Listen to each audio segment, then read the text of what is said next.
Hi everyone, it's Pastor Jeff, and welcome back to Glimpses of Glory and our ongoing interactive study on knowing God's will. Yesterday we ended with the fill-in-the-blank question.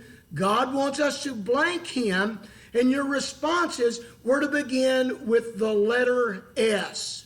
Let me just pause for a moment and thank each of you for your participation. It's a huge blessing to me to read all of your thoughts, and to be honest, they're quite thought-provoking. So thanks again for being a part of this. All the answers were great, but the one we're going to zero in on is God wants us to serve Him.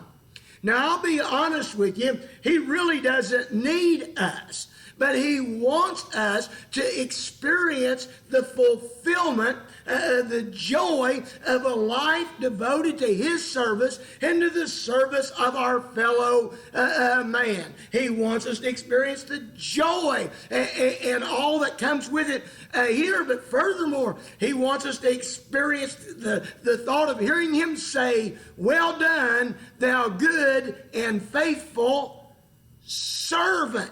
So I'll say again, God wants us to serve Him.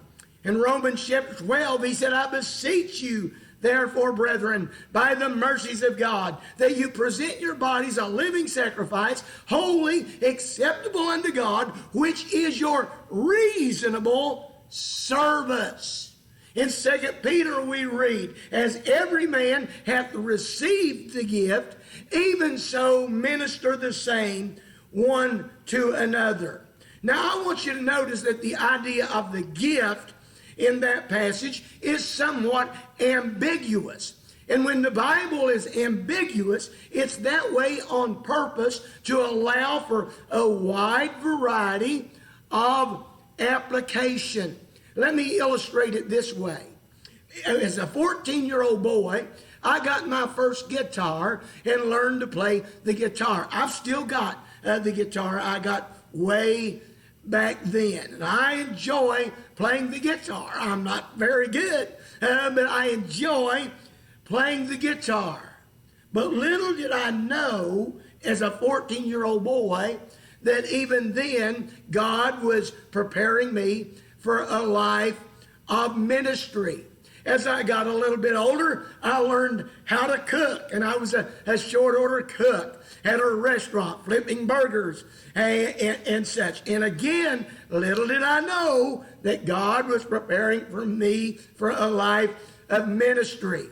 I joined the Army Reserves and went away for training, and the military sent me to several leadership academies. And through all of this, I can trace the hand of God even before that I gave my life to Christ.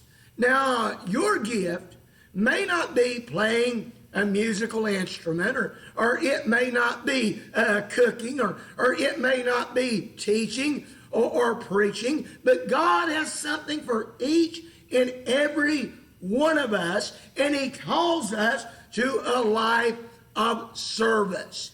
John Wesley put it this way: do all the good you can, in all the ways you can, for all the people that you can, in all the places that you can, for as long as ever that you can. I'm not sure where the quote came from, but someone else put it this way: start where you are, use what you've got, do what you can, leave the rest up to Him. He calls us to a life of service. All right, let's move on now to tomorrow's devotion. God wants us to blank Him, and your responses have to begin with the letter T. It's all part of our journey into knowing God's will. Thanks for tuning in. Thanks for all you're doing, and God bless.